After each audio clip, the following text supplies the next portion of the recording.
నమస్తే. శ్రీ గురుభ్యో నమ. శ్రీమాత్రే నమ. ఆదిత్యాయ చ సోమాయ మంగళాయ బుధాయ గురు శుక్ర శనిభ్యే రాహువే కేతవే నమ. మనం రెగ్యులర్గా చెప్పుకునేటువంటి మాస ఫలితాలు, పక్ష ఫలితాలు ఇలా చూస్తుంటే డిసెంబర్ 16 నుండి 31 వరకు రాబోయేటువంటి పక్ష ఫలాలు ఎలా ఉంటాయి, ఈ సమయంలో అసలు గోచార రీత్యా గ్రహ సంచారం ఎట్లా ఉందో చూద్దాం. గోచార రీత్యా గ్రహ సంచారం 16 నుండి 31 వరకు కనుక చూస్తే మనకి మేషంలో గురువు, ఇక కన్యలో కేతు, తులలో శుక్రుడు.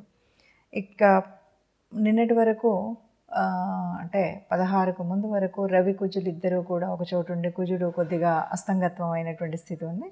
16 నుండి మరి రవి ధనుర్మాసంలోకి వెళ్ళాలి కాబట్టి ధనుస్సులోకి వెళ్తేనే ధనుర్మాసం ప్రారంభమవుతుంది. అంటే రవి ధనుస్సులో, రవితో పాటు బుధుడు వక్రగతిలో ధనుస్సులోనే ఉంటాడు. శని మరి కుంభరాశిలో ఉంటే ఇక తదుపరి మీనంలో రాహు. ఇది గ్రహాలు ఉన్నటువంటి స్థితి. ఇక చంద్రుడిని కనుక చూసినట్టయితే మిథున నుండి ప్రతి 2.5 రోజులకు ఒక రాశి చొప్పున తిరుగుతూ ఉంటాడు. ఇప్పుడు ఇలా ఉన్నటువంటి గ్రహస్థితిలో ఒక్కొక్కరికి అంటే గోచార రీత్యా గ్రహ సంచారం ఇలా ఉన్నప్పుడు ఒక్కొక్కరి రాశి రీత్యా కానీ లగ్న రీత్యా కానీ కనుక మనం చూసుకున్నట్టయితే ఒక్కొక్క రాశి వారికి ఎలా ఉంటుందో చెప్పచ్చు. అయితే ఇది చెప్పే ముందు ఒక్క విషయం ఏంటంటే, మనం ఈ గోచార రీత్యా ఉండేటువంటిది మనం 30-40% వరకే చూసుకోవాలి. మిగతాదంతా కూడా మన జన్మజాతకంలో ఉన్నటువంటి యోగించేటువంటి గ్రహాలు, యోగించని గ్రహాలు, లేదా మనకు జన్మజాతకంలో ఉన్నటువంటి గ్రహ యతి కానీ, గ్రహయుతి కానీ, గ్రహ దృష్టి కానీ, వీటినన్నింటినీ బట్టి మన యొక్క జాతకం ఉంటుంది. అందులో ఇందులో ఎగ్జాక్ట్గా కలిసేటువంటిది అయితే ఉండకపోయినప్పటికీ గోచార రీత్యా కొంత ప్రభావం ఉండేటువంటి స్థితిలో ఏదైనా లోపాలు అవి ఉంటే సరిచేసుకోవడానికి, లేదు గ్రహాలకి పరిహారం చేసుకోవడానికి ఏదైనా దానం ధర్మం చేసి ఈ ఉన్నటువంటి ఈ 15 రోజుల్లో కూడా మనం ఆనందంగా ఉండడానికి మనకి ముందుగా ఒక మార్గదర్శనంగా ఉండడం కోసమే ఈ గోచార ఫలితాలు. తదుపరి రాశి వృషభ రాశి. వృషభ రాశిని కనుక చూసుకున్నట్టయితే మనకు అందులో గ్రహస్థితి ఎలా ఉంది అంటే, గ్రహాలు ఎక్కడ విభజించబడ్డాయి అంటే, పంచమంలో కేతు ఉన్నాడు. పంచమంలో కేతువు అంటే, పంచమము అంటే ఇది సంతాన స్థానం, విద్యాస్థానం, మనకి వేదస్థానం అని చెప్తారు. అంటే నిత్యం చేసేటువంటి పూజలు పుణ్యాలు ఇవన్నీ కూడా చేస్తాం.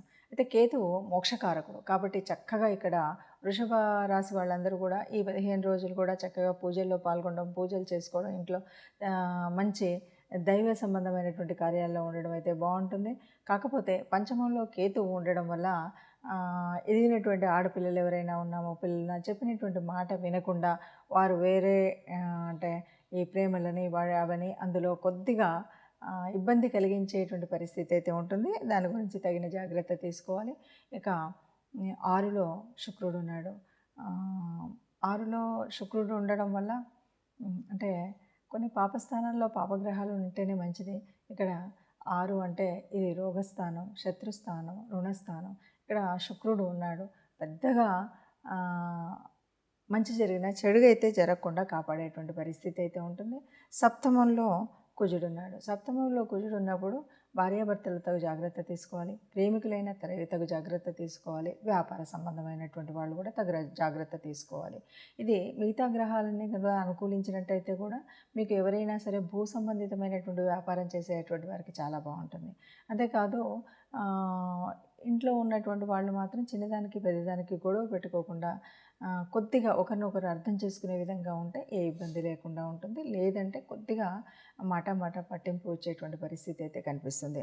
ఇక అష్టమంలో మరి బుధుడు రవి ఉన్నారు. బుధుడు అయితే వక్రించి ఉన్నాడు కాబట్టి 8వ స్థానంలో రవి ఉండడం వల్ల మీరు ఏదైనా కాంపిటేటివ్ ఎగ్జామ్స్ అవి రాసినప్పుడు బాగా తెలివి ఉపయోగించినట్టుగానే ఉంటుంది. చక్కటి ఫలితాలు అయితే వచ్చేటువంటి అవకాశం ఉంది. ఇక 10లో శని ఉద్యోగ స్థానంలో శని ఉన్నట్టయితే కొద్దిగా దూర ప్రాంతంలో చేయాల్సినటువంటి పరిస్థితి, అంటే ఉన్నటువంటి స్థలాన్ని వదిలి కొద్దిగా దూరంగా చేసేటువంటి పరిస్థితి. అలాగే ఎవరైతే కొంచెం సేవక వృత్తిలో ఉన్నటువంటి వారు కానీ, ఇనుము వాటిలో సంబంధించి నూనె ఇలాంటి వాటిలో సంబంధించినటువంటి వాటిలో ఉద్యోగం చేసేటువంటి వారికి చాలా మంచిగా ఉంటుంది. ఇక 10వ స్థానంలో రాహు. 10 స్థానంలో రాహు ఉన్నప్పుడు 11వ స్థానంలో రాహు ఉన్నాడు. ఇది మనకి రాజ్యస్థానం అంటారు.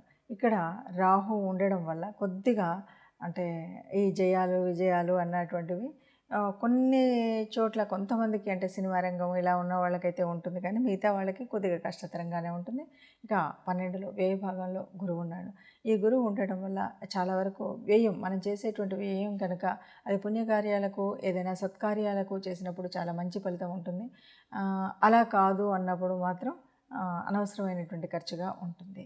చూశారు కదండి. మరి ఇలా ఉన్నప్పుడు అంటే మీ రాశిలో గ్రహస్థితి ఇలా ఉండి మీ రాశికి ఈ 15 రోజులు, ఈ పక్షం రోజులు గోచార రీత్యా గ్రహ సంచారం వల్ల ఉండేటువంటి ఇబ్బందులు ఒక్కొక్క చోట ఒక్కొక్కలాగా ఈ 12 రాశుల్లో మరి ఉన్నటువంటి గ్రహాల మూలంగా మనపై పడేటువంటి ప్రభావాన్ని తగ్గించుకోవాలి అంటే మనం కొంత పరిహారాలు అయితే చెప్పిన విధంగా చేసుకోవాలి. అలాగే పరిహారాలతో పాటు అందరం కూడా అంటే ఇది పూర్తిగా ఇలాగే ఉంటుందా అనేటువంటి ఒక బెంగ మాత్రం ఎవరు పడకూడదు. ఎందుకంటే ఇది ముందు నుండి మనం చెప్తున్నటువంటి ప్రకారంగా గోచార రీత్యా ఈ రకంగా కోటాను కోట్ల మందిలో ఇది మనకు కనిపిస్తుండేటువంటిది.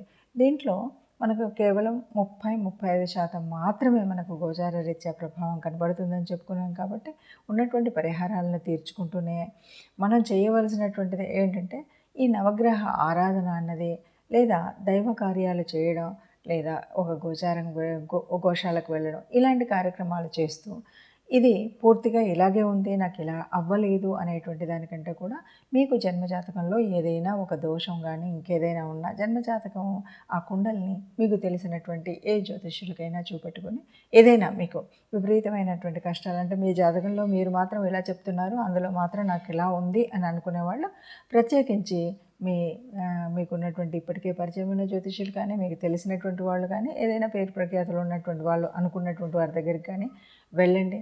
దానికి ఉండేటువంటి చిన్న చితక పరిహారాలు ఉంటాయి, పరిహారాలు తీర్చుకోవడం. లేదు మీకు మీరుగా మరి ఆ దేవుణ్ణి ప్రార్థిస్తూ నవగ్రహ ఆరాధన చేయడం కానీ చేసినట్టయితే మనకున్నటువంటి దోషాలు అనేటువంటివి తొలగిపోయేటువంటి అవకాశం ఉంటుంది. అంతేకాదు నేటి కాలంలో మీకు ఒక్కొక్క గ్రహానికి సంబంధించినటువంటి పరిహారాలు అనేకంగా ఇలాగే యూట్యూబ్లో చెప్తూ వస్తున్నారు. సరైనటువంటి జ్యోతిష్యం తెలిసిన పండితులు చాలామంది వీటిని చెప్తూ ఉన్నారు. అందులో ఏ గ్రహం వల్ల మీకు నష్టం ఉంది, కష్టం ఉంది, ఏ గ్రహం పోవడం వల్ల మీకు జరిగేటువంటి ఫలితాలు ఏమున్నాయని తెలుసుకుంటే కనుక దాని ద్వారా మనం ఏ రకమైనటువంటి పరిహారం తీసుకోవాలనేటువంటి విషయం సుస్పష్టం అవుతుంది. కాబట్టి అలాగైనా మీ గ్రహ దోషాలకు ఉన్నటువంటి ఈ స్థితి నుండి మెరుగయ్యేటువంటి అవకాశం ఉంటుంది. కాబట్టి ఈ పూర్తిగా గోచారం మీద ఆధారపడకుండా జన్మజాతకం మీద ఉన్నటువంటి ఆ సంచారాన్ని కూడా జన్మజాతకంలో ఉన్నటువంటి గ్రహస్థితిని కూడా తీసుకున్నట్టయితే మీకు మంచి ఉపయోగం ఉంటుంది అని చెప్పొచ్చు. సర్వే జనా సుఖినో భవంతు.